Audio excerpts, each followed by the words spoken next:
நிகழும் ஸ்ரீ மங்களகரமான குரோதி ஆண்டு ஆகஸ்ட் மாதம் 17ஆம் தேதி சனிக்கிழமை அன்று பூராடம் நட்சத்திரத்தில் திரையோதசி திதியில் பிரீத்தி நாமயோகத்தில் கௌளவம் கர்ணத்தில் சித்த யோகத்தில் சனி மகா பிரதோஷம் கூடிய நன்னாளில் இந்த மகத்தான ஆவணி மாதம் பிறக்கிறது. ஆவணி மாத கிரக நிலைகளை பார்க்கும்போது ரிஷப ராசியில் குரு பகவானும் செவ்வாய் பகவானும், கடக ராசியில் புதன் பகவானும், சிம்ம ராசியில் சூரிய பகவானும் சுக்கிர பகவானும் உள்ளனர். கன்னி ராசியில் கேது பகவானின் சஞ்சாரம் உள்ளது. கும்ப ராசியில் சனி பகவான் வக்ரத்தில் உள்ளார். ராகு பகவான் மீனராசியில் பயணம் செய்கிறார். இந்த மாதம் கிரகங்களின் பெயர்ச்சி என எடுத்துக்கொண்டால் ஆவணி மாதம் 10ஆம் தேதி செவ்வாய் பகவான் ரிஷப ராசியில் இருந்து மிதுன ராசிக்கும், சுக்கிர பகவான் சிம்ம ராசியில் இருந்து கன்னி ராசிக்கும் பெயர்ச்சி அடைகின்றனர். ஆவணி மாதம் 15ஆம் தேதி புதன் பகவான் கடகராசியில் இருந்து சிம்ம ராசிக்கு இடப்பெயர்ச்சி அடைகின்றார். இந்த கிரகங்களின் பெயர்ச்சி மற்றும் சிம்மத்தில் இணையும் சூரியன் புதன், கன்னி ராசியில் இணையும் கேது சுக்கிரன் ஆகிய கிரகங்களால் இந்த ஆவணி மாதத்தில் உங்கள் ராசிக்கு உண்டாகும் சுப பலன்கள் என்ன என்பதனையும், அசுப பலன் ஏற்படுமாயின் ராசிக்காரர்கள் செய்ய வேண்டிய பரிகாரம் என்ன, வழிபட வேண்டிய தெய்வம் யார் என்பதனை பற்றி விரிவாக காண்போம். உங்கள் வாழ்வில் வளமும் நலமும் செல்வ செழிப்பும் பெற்று வாழ்வில் உயரிய நிலையை அடைய எல்லாம் வல்ல எம்பெருமானை வேண்டி விரும்பி கேட்டுக்கொள்கிறேன்.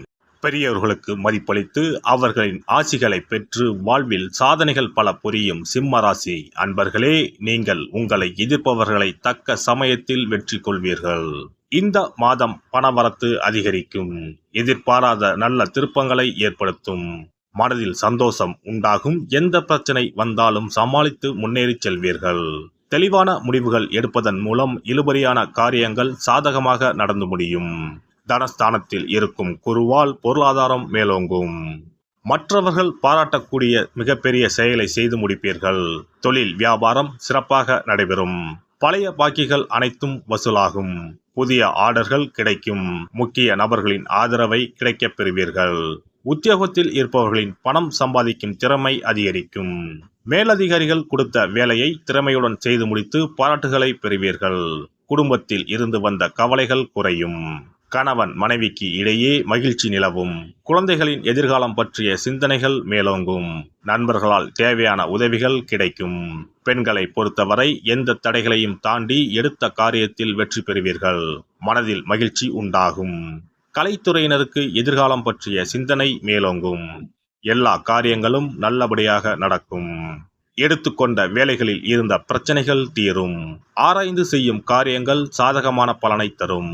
அரசியல் துறையினருக்கு ஆயுதங்கள் கையாளும் போதும் வாகனங்களை ஓட்டும் போதும் எச்சரிக்கை அவசியம். வீண் செலவுகள் ஏற்படும். அடுத்தவருக்கு எவ்வளவு நல்லது செய்தாலும் அது எடுபடாமல் போகலாம். மாணவர்களுக்கு கல்வியில் முன்னேற்றம் உண்டாகும். எதிர்ப்புகளை சாமர்த்தியமாக சமாளிப்பீர்கள். நட்சத்திர பலன்கள். மகம் நட்சத்திரம். இந்த மாதம் தொழில் வியாபாரம் மூலம் வரவேண்டிய லாபம் தாமதப்படும். எதிர்பார்த்த நிதியுதவி ஓரளவுக்கு கிடைக்கும். ஆர்டர்களுக்காக இருந்த அலைச்சல் குறையும். உத்தியோகத்தில் இருப்பவர்களுக்கு விருப்பம் இல்லாத இடமாற்றம் வரலாம். பூரம் நட்சத்திரம். இந்த மாதம் குடும்பத்தில் வீண் வாக்குவாதங்கள் ஏற்படும். கணவன் மனைவிக்கு இடையே நிதானத்தை கடைபிடிப்பது நல்லது. பிள்ளைகள் உடல் ஆரோக்கியத்தில் கவனம் தேவை. உறவினர்கள் நண்பர்களிடம் கவனமாக பழகுவது நல்லது. உத்திரம் 1ஆம் பாதம். இந்த மாதம் எந்த ஒரு காரியத்தையும் செய்து முடிக்கும் வரை அந்த காரியம் முடியுமோ முடியாதோ என்ற மனக்கவலை இருக்கும். வீண் அலைச்சல் குறையும். மாணவர்களுக்கு கல்வியில் வெற்றி பெறுவது பற்றிய மனக்கவலை இருக்கும். சக மாணவர்களுடன் வாக்குவாதங்களை தவிர்ப்பது நல்லது. அருகில் இருக்கும் சிவன் ஆலயத்திற்கு சென்று ஞாயிற்றுக்கிழமையில் அபிஷேகம் செய்து வணங்கி வர எல்லா தொல்லைகளும் நீங்கும். எதிர்பார்த்த காரியம் நன்றாக நடக்கும். சிறப்பு பரிகாரம். சொந்த வீடு அமைவதற்கு ஆன்மீக பரிகாரம். சொந்த வீடு கனவு நிறைவேற வேண்டும் என்பதற்காக எத்தனையோ கோவிலுக்கு சென்று எத்தனையோ பூஜை வழிபாடு என செய்தும் ஒன்றும் நடக்கவில்லை என்பவர்கள் வீட்டிலேயே இந்த எளிய பரிகாரத்தை செய்து வந்தால் நல்ல பலன் கிடைக்கும். எளிமையான இந்த 2 பரிகாரங்களை செய்து வந்தால் விரைவில் சொந்த வீடு யோகம் அமையும். அதனால் நம்பிக்கையுடன் இந்த சக்தி வாய்ந்த வழிபாட்டை செய்து வரவும். எவ்வளவுதான் சொத்து பணம் இருந்தாலும் நமக்கென்று ஒரு வீடு இல்லை என்றால் அது மனக்குறையாகவே இருக்கும். சொந்த வீடு வாங்க முடியவில்லையே என்பது பலரின் ஏக்கமாகவும் கனவாகவும் இருந்து வருகிறது. சொந்த வீடு வாங்க வேண்டும், வாங்கிய இடத்தில் விரைவில் வீடு கட்ட வேண்டும், ஏற்கனவே துவங்கியிருந்த வீட்டின் பணிகளை பணப்பற்றாக்குறையால் கட்டி முடிக்க முடியவில்லையே என்ற கவலையில் இருப்பவர்கள் ஏராளம். இப்படிப்பட்டவர்கள் வீட்டிலேயே எளிமையான 2 பரிகாரங்களை தொடர்ந்து செய்து வந்தாலே போதும். சொந்த வீடு வாங்க வேண்டும் என்று நினைப்பவர்கள், அதற்கான முயற்சியில் ஈடுபட்டிருப்பவர்கள் ஒரு சிறிய அகல் விளக்கில் விளக்கெண்ணெய் ஊற்றி தீபம் ஏற்ற வேண்டும். மகா விஷ்ணுவின் அவதாரங்களில் ஒன்றான வாமனரை மனதில் நினைத்து சொந்த வீடு அமைய வேண்டும் என்று பிரார்த்தனை செய்து கொண்டு மாதந்தோறும் வரும் திருவோண நட்சத்திரத்தன்று வீட்டின் அக்னி மூலையான தென்மேற்கு மூலையில் இந்த விளக்கை ஏற்றி வைக்க வேண்டும். அக்னி திசை என்பது மண்ணுக்குரிய திசையாகும். அதாவது அங்காரகன் எனப்படும் செவ்வாய் பகவானுக்கு உரிய திசை இதுவாகும். 3 அடி மண் கேட்டு 3 உலகையும் அளந்தவர் வாமனன்.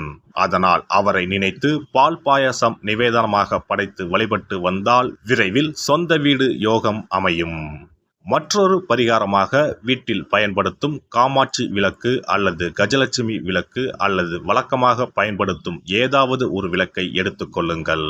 விளக்கை சுத்தம் செய்து மஞ்சள் குங்குமம் வைத்து வாசனை மிகுந்த வெள்ளை நிற பூக்கள் சாற்றுங்கள். பிறகு 5 ரூபாய் நாணயத்தை விளக்கிற்குள் போட்டு நெய் அல்லது எண்ணெய் ஊற்றுங்கள். ஒரு சிறிய தட்டின் மத்தியில் மஞ்சள் குங்கும பொட்டு வைத்து அதன் மீது 5 ரூபாய் நாணயத்தை வைத்து நாம் ஏற்கனவே தயார் செய்த விளக்கை இதில் வைத்து விளக்கினை ஏற்ற வேண்டும். தினமும் காலையில் 6 மணி முதல் 7 மணிக்குள் இந்த விளக்கை ஏற்றி வந்தால் விரைவில் வீடு கட்டுவீர்கள். 5 ரூபாய் நாணயம் என்பது குபேரனுக்கு உரியதாகும். இதை விளக்கில் போட்டு ஏற்றுவதால் வீடு கட்டுவதற்கான அல்லது வீடு வாங்குவதற்கான பணம் ஏதாவது ஒரு வழியில் உங்களுக்கு கிடைக்கும்.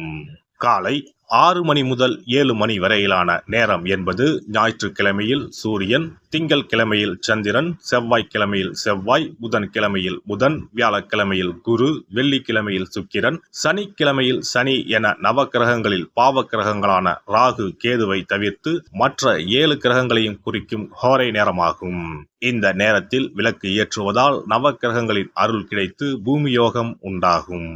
எந்த ஒரு பரிகாரம் என்றாலும் மனதில் முழு நம்பிக்கையோடும் இறைவனை உறுதியாக வேண்டி வழிபாடு செய்தால் மட்டுமே பலன் தரும். எளிமையான இந்த பரிகாரத்தை தொடர்ந்து செய்து பயன் பெறுங்கள். எல்லாம் வல்ல இறையருளால் நீங்களும் உங்கள் அன்பு குடும்பமும் உடல் நலம், நீலாயுள், நிறை செல்வம், உயர் புகழ், மெய்ஞானம் ஓங்கி வாழ்க வளமுடன். இந்த வீடியோ பதிவு உங்களுக்கு பிடித்திருந்தால் லைக் பண்ணுங்க, கமெண்ட் பண்ணுங்க, ஷேர் பண்ணுங்க, மறக்காம சப்ஸ்கிரைப் பண்ணுங்க, பக்கத்துல இருக்கிற பெல் பட்டனை கிளிக் பண்ணுங்க. நன்றி, வணக்கம். ஓம் நமச்சிவாய, சிவாய நம.